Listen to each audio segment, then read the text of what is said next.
Una vez más junto a ustedes para continuar el estudio de la palabra de Dios, como ha sido nuestro hábito en este canal. Y hoy quiero hacer una continuación de una serie de temas que nosotros empezamos a discutir en este canal. Hicimos un estudio acerca del rico y Lázaro.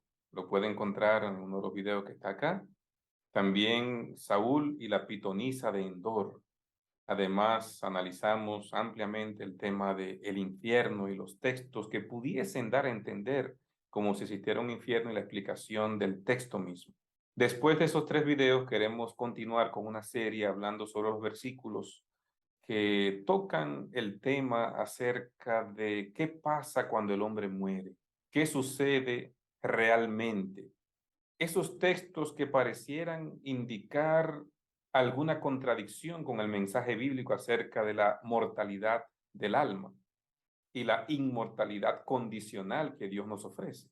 Así que les ofrezco hoy un texto muy sencillo, muy conocido en el mundo cristiano. Es la expresión que Jesús le dijo al ladrón en la cruz: estarás conmigo en el paraíso. Esa expresión ha traído cierta confusión en torno a cómo se utiliza el texto, lo que Jesús dijo: estarás hoy en el paraíso. Te digo, hoy estarás conmigo en el paraíso.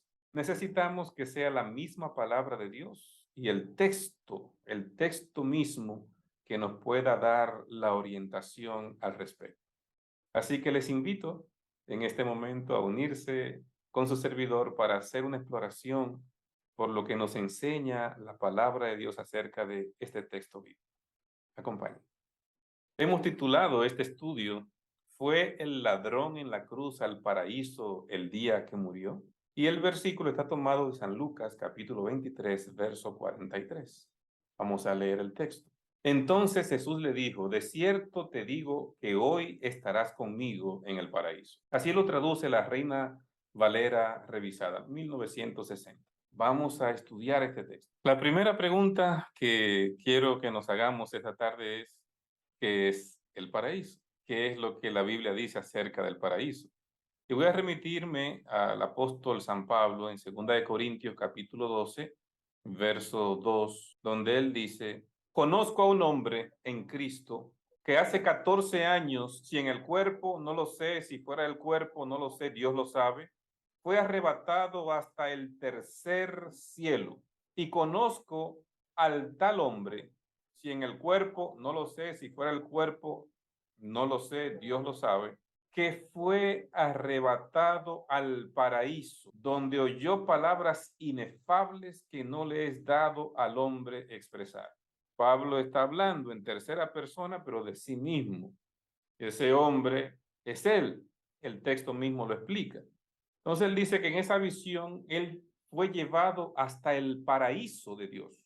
Pero en el versículo anterior, en el versículo 2, dice que él fue llevado hasta el tercer cielo. Así dice el versículo 2, hasta el tercer cielo. El primer cielo es el cielo atmosférico, la atmósfera que rodea nuestro planeta. El segundo cielo es el espacio sideral, donde están las diferentes galaxias del universo. Y el tercer cielo es el trono mismo de Dios, que hay una promesa que Jesús le hace a ese hombre que confesó fe en Jesús en la cruz, de que va a ir al paraíso. Pero lo que crea la dificultad es cuando el versículo dice: te digo que hoy estarás conmigo. En otro pasaje, Jesús se refiere a las moradas en la casa de Dios. San Juan capítulo 14. No se turbe vuestro corazón, creéis en Dios, creed también en mí. En la casa de mi Padre hay muchas moradas, y yo voy a preparar lugar para vosotros. Y si me fuere y os preparare el lugar, vendré otra vez y os tomaré conmigo, para que donde yo esté, vosotros también estéis. La más grande promesa de las Escrituras, San Juan 14, 1 al 3, Cristo promete volver a esta tierra, pero él dice: voy a preparar lugar, y cuando ese lugar esté preparado, yo voy a volver otra vez y os tomaré conmigo. O sea, Cristo viene a buscar a sus hijos fieles, a su pueblo, para llevarlo a morar en el paraíso. Pero entonces, ¿cómo podemos entender que en el texto está diciendo que Hoy estarás conmigo en el paraíso, cuando Jesús dice, yo voy a preparar un lugar. Y cuando esté ese lugar listo, yo voy a venir. Lo primero que tenemos que definir es que el paraíso es la morada donde van a estar los hijos de Dios por la eternidad. Es la presencia misma de Dios el Padre, Dios el Hijo, Dios el Espíritu Santo. Vamos a estar en la presencia misma de Dios, en su trono de gracia, de bondad y de misericordia. En el capítulo 25 de Mateo, en el juicio de las naciones, allí habla de que el Señor va a invitar a todos sus hijos fieles a que vengan a heredar el reino que Él les ha preparado. O sea, en ocasión de la segunda venida, el Señor le dice, venid, bendito mi Padre, heredad el reino, preparado para vosotros desde la fundación del mundo. O sea, hay un reino que el Señor prepara, pero ¿cuándo es que vamos a recibir ese reino? Lo que la Biblia nos dice es que va a ser en ocasión de la segunda venida de Cristo a esta tierra. Así que eso es lo primero que nos va diciendo la palabra de Dios. Ahora, la pregunta que tenemos que hacernos, la siguiente pregunta es, ¿se fue Jesús al paraíso ese día? Ese día que Jesús murió, ese viernes, ¿se fue Jesús al paraíso? Porque si tomamos el texto como lo ha traducido la Reina Valera del 60, te digo que hoy estarás conmigo en el paraíso, entonces quiere decir que Jesús ese día, ese viernes, se fue al paraíso. Podemos revisar lo que dice la Biblia al respecto. Lucas capítulo 23, ahora en el verso 54, nos dice, era día de la preparación y estaba para comenzar el día de reposo. El día de la preparación es el viernes, preparación para guardar el sábado. Así que el sexto día, el viernes, fue el día en que Cristo murió, un viernes. Estaba para comenzar el sábado. La Biblia señala que el sábado comienza a la puesta de sol. Así que como Cristo muere a las 3 de la tarde, un día viernes, ellos necesitaban tiempo para preparar el cuerpo de Jesús. Y las mujeres que habían venido con él desde Galilea, siguieron también y vieron el sepulcro y cómo fue puesto su cuerpo. Bajaron a Cristo, lo colocaron en el sepulcro, ella no le dio tiempo de hacer los ungüentos para ungir el cuerpo de Cristo, para preparar el cuerpo de Cristo. Entonces, dice el versículo que ellas vieron dónde lo pusieron para entonces venir el domingo a completar el proceso. Y vueltas, prepararon especias aromáticas y ungüentos y descansaron el día de reposo conforme al mandamiento. Si vamos siguiendo lo que dice el texto bíblico, el día viernes Cristo muere, lo llevan al sepulcro, ahí dejan su cuerpo en el sepulcro de José y entonces ahora ellas preparan todo para el domingo en la mañana ir a hacer el trabajo de preparar el cuerpo. Era un trabajo tan amplio que entonces el texto señala que ellas descansaron el sábado conforme al mandamiento y el primer día de la semana, sigue diciendo ahora el capítulo siguiente, muy de mañana vinieron al sepulcro trayendo las especias aromáticas que habían preparado y algunas otras mujeres con ellas. Así que no solamente ellas trajeron refuerzo para ayudarlas en el proceso de preparar el cuerpo de Jesús. Ahí está el primer día de la semana. ¿Qué es lo que estamos viendo? El viernes Cristo muere, está en el sepulcro todo el sábado. El domingo, el primer día de la semana, muy de mañana, entonces vienen al sepulcro. Vamos ahora a ver qué pasa ese día domingo en la mañana. Pero María estaba fuera llorando junto al sepulcro. Y mientras lloraba, se inclinó para mirar dentro del sepulcro y vio a dos ángeles con vestiduras blancas que estaban sentados el uno a la cabecera y el otro a los pies, donde el cuerpo de Jesús había sido puesto. Y le dijeron, mujer, ¿por qué lloras? Les dijo, porque se han llevado a mi Señor y no sé dónde le han puesto. Cuando había dicho esto, se volvió y vio a Jesús que estaba allí, mas no sabía que era Jesús. Estamos hablando del domingo bien temprano. La Biblia especifica muy de mañana. En la madrugada del domingo que ellas vienen para ungir el cuerpo, encuentran que ya Cristo ha resucitado.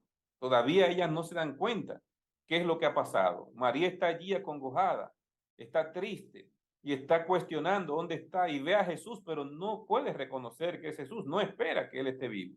Y Jesús le dijo a María, verso 16 de Juan 20, María, volviéndose ella, le dijo, Raboni, que quiere decir maestro. Cuando ella escucha las palabras de Jesús, que la llama en el tono y la forma que acostumbraba a llamarla, entonces se da cuenta que es Jesús, sus ojos se abren, entiende que es Jesús y lo llama de esta manera, Raboni, con esa emoción, y va a abalanzarse para abrazar a Jesús, pero Jesús le dijo, verso 17, no me toques, porque aún no he subido a mi Padre, mas ve a mis hermanos y dile, subo a mi Padre y a vuestro Padre, a mi Dios y a vuestro Dios. ¿Qué nos está diciendo San Juan 20, 17? Que el domingo en la mañana Cristo no había ido al paraíso. Nos está diciendo Juan 20, 17 que el domingo, cuando Cristo resucita, Él no ha ido al paraíso porque la Biblia enseña que cuando una persona muere va al sepulcro. Y después de la resurrección es que va a poder entrar en la presencia de Dios cuando el Señor venga a buscarlo.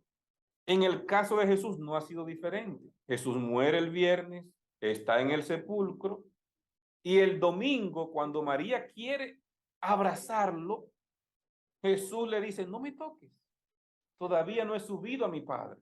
Lo que nos está diciendo este versículo es que no fue el viernes que Cristo llegó al paraíso. Sí, Jesús, antes de encontrarse con el resto de los discípulos, fue al Padre para presentar el informe de lo que había hecho en esta fase, para presentarse delante de Dios cumpliendo la misión de rescatar, salvar al hombre, para asegurarse de que su sacrificio fue acepto ante el trono de la gracia de Dios. Y entonces vuelve a completar su labor antes de irse definitivamente para la presencia de Dios. Y sabemos que es así porque más adelante Cristo le dice a Tomás, ven, tócame, mira, pon tu mano aquí, entra tu mano aquí, dentro de mi costado. Entonces, si a Tomás le dice que me toque, si a María le dice no me toque, que no he subido, entonces nos da a entender claramente la Biblia misma que antes de ver a Tomás, ya Cristo fue a hacer el reporte ante el Padre Celestial y entonces volvió a completar lo que debía preparar para dejar su iglesia estructurada, formada, con las orientaciones adecuadas, antes de él partir definitivamente, que es lo que pasó 40 días después. Así que lo primero que nos está diciendo aquí la palabra de Dios es que Jesús no subió al paraíso el viernes. Aquí están los textos bíblicos. Y si vemos claramente estos textos bíblicos, tenemos que tener la claridad de que no es posible que Cristo le dijera al ladrón en la cruz, te digo que hoy estarás conmigo en el paraíso, cuando Cristo no fue al paraíso ese día. Entonces no es eso lo que quiere decir el texto bíblico. Aún no he subido a mi Padre. Es una declaración contundente que nos ayuda a entender con claridad que el domingo Cristo no había ido a la patria celestial. Siendo que Jesús no había subido al paraíso hasta el domingo de mañana, ¿sería que engañó al ladrón con una promesa que no cumplió? Jesús le prometió, hoy estará en el paraíso, pero el domingo Cristo no ha ido. ¿Falló Cristo? ¿Mintió Cristo? No, de ninguna manera. Lo que pasa es cómo se ha entendido el texto. Y es lo que queremos que podamos estudiar junto a ustedes para que en el resto de este estudio ustedes puedan entender qué es lo que Jesús realmente dijo en este texto, lo podamos armonizar con lo que nos está enseñando la Biblia, que Cristo no subió al paraíso ese día, y entonces podamos llegar a una conclusión en este estudio. Esta aparente contradicción la creó una equivocada tradición sustentada por algunos traductores bíblicos que creían que al morir el hombre se iba al paraíso y facilitó este error. El hecho de que en los antiguos originales griegos del Nuevo Testamento no se usaban signos de puntuación ni se separaban las palabras entre sí. Así que el traductor, cuando está traduciendo el texto, como él cree que cuando la gente muere se va al paraíso, entonces él lo tradujo de esa manera. Pero cometió error en la traducción. Y lo vamos a ver. ¿Qué sucede? Cuando se escribe la Biblia todavía no existían los signos de puntuación. se había hecho un intento unos años antes, unos 200 años antes de Cristo, pero no se había ejecutado. Así que cuando se escribe el Nuevo Testamento, se escribe sin los signos de puntuación. En Lucas 23:43 no se encuentra en el original la palabra que, incluida en la versión que leímos y otras versiones. De cierto te digo que hoy estarás conmigo en el paraíso. Esa palabra que no está en el original, se añadió en la traducción la palabra que, porque no aparece en el original. Entonces, para darle sentido a lo que el traductor entendía, conforme a su creencia, él añadió la palabra que, pero no aparece en el original. ¿Cómo podemos asegurarnos de que esa palabra que no aparece en el original? Leyendo el texto en el original. Caí eipen oto oyesu, amén legosi, semerón men emu, esento paradiso.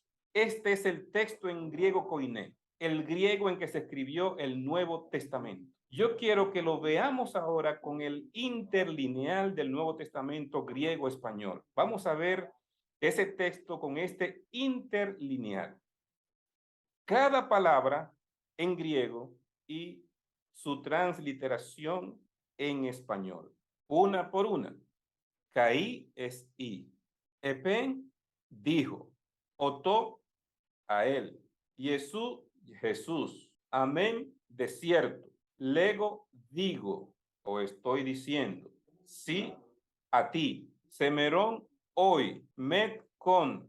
Emu, de mí. Ese, estarás. En. To, él. Paradiso, parque, jardín o paraíso, como ya lo explicamos. ¿Dónde está el qué en este versículo? Son las mismas palabras que vimos en el texto hace un momento, en el texto. Ese es el mismo texto. Aquí están todas las palabras en el griego koiné. En ningún lugar aparece la palabra qué. No aparece, no está en el original la palabra qué.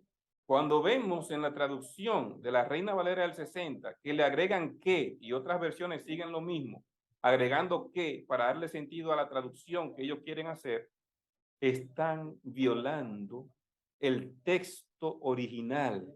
Están violando el texto original. No aparece la palabra que en el idioma original. Ahí está en español, pueden verlo, pero llevando cada palabra de griego al español, no está la palabra que en el idioma original. Entonces, nosotros tenemos que ser serios cuando estudiamos la palabra de Dios y decir las cosas como son, respetando el texto original, el texto bíblico. Así que la palabra que no aparece en el original. El problema depende de cómo se coloca la puntuación. Si eliminamos esa palabra que, simplemente vamos a ver que hay un problema de puntuación. Si se pone la coma antes de hoy, como lo hace la mayoría de las traducciones, el pasaje diría: de cierto te digo, hoy estarás conmigo en el paraíso. Si usted coloca la coma aquí antes de hoy, entonces el texto, aunque no tenga que, diría lo mismo. Aunque no tenga la palabra que, diría exactamente lo mismo. De cierto te digo, hoy estarás conmigo en el paraíso. Así que el problema más serio aquí no es el qué, sino los signos de puntuación que no existían cuando se escribió el Nuevo Testamento. Se escribió sin signos de puntuación. Pero si la coma se colocara después de hoy, entonces Jesús simplemente habría dicho: de cierto te digo, hoy estarás conmigo en el paraíso. ¿Qué es lo que Jesús realmente quería decir? Para que podamos entender esto mejor, yo quiero hacer todavía una explicación más. En los primeros siglos del cristianismo, los manuscritos del Nuevo Testamento fueron escritos sin separación entre palabras y frases, y escasa o ninguna puntuación se utilizó para indicar cómo debería leerse el texto. ¿Cuál es el origen de la coma como signo de puntuación? Es importante que veamos eso, porque si yo estoy diciendo que se escribió sin esos detalles de los signos de puntuación, entonces, y vemos que el texto tiene una coma, entonces nosotros tenemos que saber cuándo fue el origen de la coma como un signo de puntuación. El primer intento se hizo con Aristófanes de Bizancio en el 257 a.C. él trabajaba en la famosa biblioteca de Alejandría, diseñó un mecanismo de 3 tipos de anotación, arriba, en medio y debajo de cada línea de texto, que servía para marcar las pausas en la lectura. De ahí nacieron la coma, la entonación alta, el colon, entonación media, y el periodus, entonación baja. 3 aspectos que se utilizaba. Pero ¿qué sucede? El sistema de Aristófanes no tuvo demasiado éxito, dado que los romanos valoraban más el habla que la escritura. Pero siglos después, este método fue reformulado por los escribas cristianos, a la cabeza de los cuales estuvo Isidoro de Sevilla, 556 al 636, quien le asignó a cada signo un rol ligeramente distinto: pausa breve, pausa media y pausa larga. Pero fíjense cuándo es que definitivamente se empiezan a emplear. Se crearon la coma tal y como la usamos hoy. Sin embargo, se llama punto bajo, opuesto al punto alto, precursor del punto moderno. Pero el punto definitivo se da con el italiano Aldo Manuzio, un tipógrafo, humanista, redactor, editor y traductor, con la llegada de la imprenta en el siglo XV. Fue quien colocó la primera coma moderna y el primer punto y coma. Así que fíjense cuándo es que se da: 1490-94. Es en ese tiempo cuando Aldo Manuzio empieza a utilizar la coma como la empleamos hoy. Entonces, cuando estamos diciendo que el Nuevo Testamento no se escribió con esos signos de puntuación como lo conocemos hoy, nos referimos a la historia. Vaya a la historia, busque si quiere con el amigo Google o busque en Wikipedia, donde usted quiera, el origen de la coma. Y usted va a encontrar justamente la información que estoy compartiendo con ustedes en este momento. Aquí tenemos a la izquierda una pintura de quien fue Aldo Manuzio, el que finalmente dio con el uso de la coma moderna como la conocemos hoy. ¿Qué nos quiere decir esto? Que el uso de la coma en un lugar inapropiado nos lleva a darle un mensaje completamente diferente al texto. La presencia de una coma o de cualquier otro signo de puntuación en los manuscritos griegos revela la comprensión en boga del significado del pasaje. Cuando se puso la puntuación en Lucas 23:43, la coma fue colocada antes de hoy, no por razones gramaticales. Se colocó por la convicción teológica prevaleciente en esa época de que la recompensa final de los fieles que fallecen ocurre al morir. Pero no es eso lo que enseña la palabra de Dios. Eso sí entraría en una contradicción con lo que pasó con el mismo Jesús. ¿Qué fue lo que pasó? Ahí está el ladrón en la cruz. Creemos que es una persona que había escuchado el mensaje de Jesús, había escuchado la predicación de Jesús, porque la terminología que él emplea da a entender que él sí había escuchado acerca de Jesús y posiblemente estuvo caminando con Jesús y se había apartado de Jesús. Le dijo Jesús: acuérdate de mí cuando vengas en tu reino. O sea, él sabía que Jesús volvería por segunda vez y volvería a establecer su reino. Así que él tenía un conocimiento bíblico que había subyugado, que se había apartado, que se enredó en las cosas terrenales y mundanales, pero ese conocimiento estaba allí. Y cuando está allí en la cruz, afloran a su mente todas esas enseñanzas y entonces hace este clamor: acuérdate de mí cuando vengas en tu reino. Se había arrepentido porque él reconoce y reprende al otro ladrón que estaba allí también. Tú y yo estamos aquí por lo que hemos hecho, pero este es un hombre justo, inocente, que no ha hecho nada y está aquí crucificado. O sea, él reconoció su culpa, se arrepintió y pidió al Señor salvación. Y eso le dio a Jesús ánimo en ese momento en la cruz, porque aún antes de morir ya estaba ganando a una persona para el Señor. Esa fue la primera alma que Cristo ya evidencia con su muerte. Ya Cristo está allí para morir. Y momentos antes de morir ya hay uno que ha confesado en él, está sellado. Qué valioso. Recuerden que cuando Cristo en la cruz todos los discípulos lo abandonaron. ¿Dónde estaban los seguidores de Jesús? No había. Se fueron todos, pero este confesó a Jesús y Jesús entonces le dijo, de cierto te digo, hoy estarás conmigo en el paraíso. Según la coma donde la ponen antes de hoy. Si colocamos la coma antes de hoy, entonces dice, te digo, hoy estarás conmigo en el paraíso, pero ya vimos al principio que Cristo no fue al paraíso el viernes y Jesús no mintió. ¿Dónde tendríamos que colocar la coma? Después de hoy. No antes de hoy, sino después de hoy. ¿Qué diría el texto? De cierto te digo, hoy estarás conmigo en el paraíso. Fíjense cómo cambia el texto simplemente por el uso de una coma. De cierto te digo, ¿cuándo? Hoy te estoy diciendo, estarás conmigo en el paraíso. Tú vas a estar entre los salvados. Es lo que Jesús le está prometiendo al ladrón que lo ha confesado allí en la cruz. Hay evidencia inequívoca de que esta interpretación no era la única forma en que se entendió el pasaje en los primeros siglos de la iglesia. Colocar la coma antes de hoy. Traducciones antiguas, citas de los escritores de la iglesia e incluso signos específicos en los manuscritos griegos dan testimonio de que la lectura alternativa tuvo en realidad defensores en el cristianismo temprano. Al contrario de lo que a menudo se alega, colocar la coma después de hoy no hace que la palabra hoy sea superflua. La palabra hoy tiene un sentido en las escrituras y es un modismo semítico que aparece a través de las escrituras del Antiguo Testamento. ¿Cómo podemos ver esto? En Deuteronomio hay más de 40 ejemplos de expresiones tales como te enseño hoy, pongo delante de ti hoy, te digo hoy, te mando hoy, testifico contra ti hoy o te declaro hoy. Ahí hay algunos ejemplos solamente. Voy a leer con ustedes dos. Yo pongo hoy por testigos al cielo, a la tierra. Vamos a ver otro. Y estas palabras, yo te mando hoy.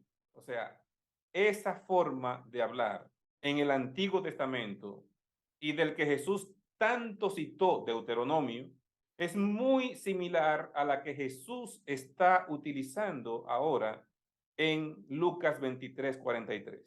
De cierto te digo hoy, estarás conmigo. Es una expresión y un modismo hebreo que Jesús está utilizando para referirse a la persona que lo ha confesado allí en la cruz. Un aspecto más que debiéramos considerar hoy. Pablo enseña que los creyentes que fallecen saldrán de sus sepulcros en la segunda venida de Jesús, no antes, cuando les será dado el regalo de la inmortalidad, cuando se dé la resurrección de los justos. Vamos a leer un par de textos de 1 Corintios capítulo 15, donde el apóstol Pablo dice, porque si no hay resurrección de muertos, tampoco Cristo resucitó. Y si Cristo no resucitó, vana es entonces nuestra predicación y vana es nuestra fe. Fíjense la importancia que el apóstol Pablo le da a la resurrección. La importancia que le da la resurrección es tal que dice que si los muertos no resucitan, tampoco Cristo resucitó. Si una persona que muere se va al cielo inmediatamente, no hay resurrección. Ya se fue a gozar de la eternidad. Si aceptáramos que tan pronto una persona murió, se fue para el cielo, entonces no hay necesidad de una resurrección para esa persona. Pero el apóstol Pablo nos está diciendo, si no hay resurrección, tampoco Cristo resucitó. La garantía de que nosotros vamos a resucitar es que Cristo resucitó. Esa es la garantía. Entonces, hay una importancia capital del tema de la resurrección, de la doctrina de la resurrección en las Escrituras. El que acepta que cuando se muere se va de una vez al cielo, está quitando de cuajo la doctrina de la resurrección. Y dice el apóstol Pablo que si Cristo no resucitó, vana es nuestra fe y nuestra predicación. Así que todo está conectado con la resurrección. Hay resurrección y Cristo habló reiteradas veces de la resurrección y Cristo hizo 3 resurrecciones. En el mismo capítulo, en el verso 52 nos dice, en un momento, en un abrir y cerrar de ojos a la final trompeta, porque se tocará la trompeta y los muertos serán resucitados incorruptibles y nosotros los vivos seremos transformados. Así que el apóstol Pablo está diciendo que la resurrección se va a dar en ocasión de la segunda venida de Cristo a la tierra. Así que la recompensa es cuando Cristo venga por segunda vez, no antes.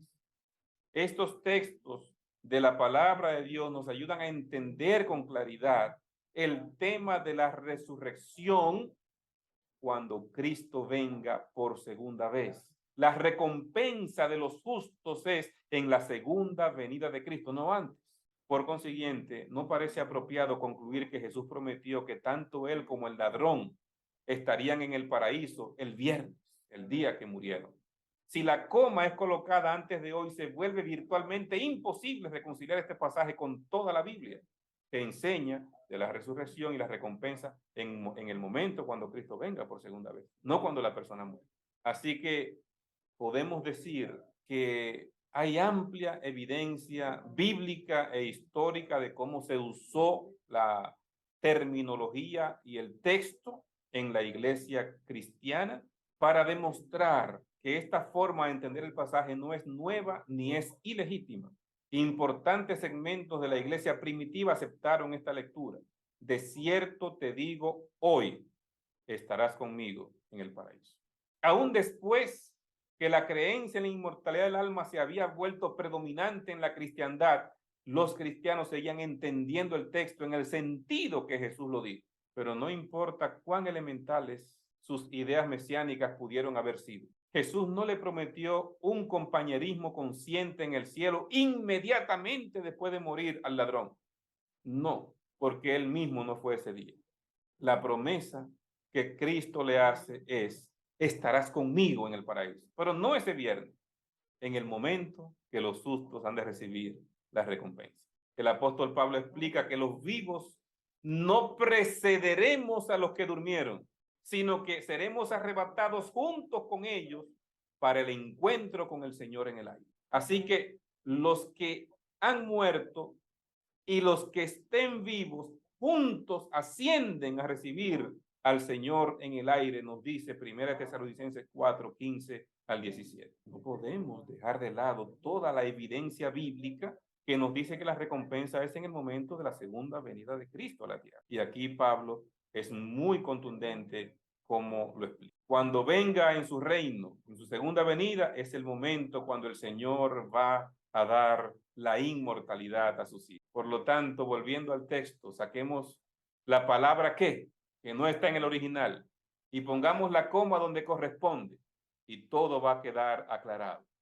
Jesús dijo, de cierto te digo hoy, estarás conmigo en el paraíso. Esa promesa de Jesús al ladrón en la cruz es la promesa que le ha hecho a sus hijos de todas las edades. La recompensa el Señor la dará cuando venga. En ocasión de su venida le dirá a uno, venid benditos de mi Padre, heredad del reino preparado para vosotros desde la fundación del mundo. Jesús prometió preparar ese reino y cuando estuviera listo venir a buscar a sus hijos. Mis amados, entendamos con claridad este texto, sin confusión. Está claro, el texto tiene un error en la puntuación y una palabra añadida, como ya vimos en el mismo original, que no podemos utilizarla de una manera equivocada. El texto lo que nos dice es, de cierto te digo, hoy estarás conmigo en el paraíso. Que lo que Jesús dijo al ladrón en la cruz sea también lo que nos diga a nosotros, por ser fieles a Él, por servirle, por no tergiversar la palabra de Dios, por nosotros vivir en esta tierra para servirle, honrarle y glorificarle, que tengamos la certeza de que también nosotros, junto con el ladrón en la cruz y con los salvados de todas las edades, vamos a ser resucitados o transformados y juntos ascender con Cristo a la patria celestial. Que Dios te bendiga.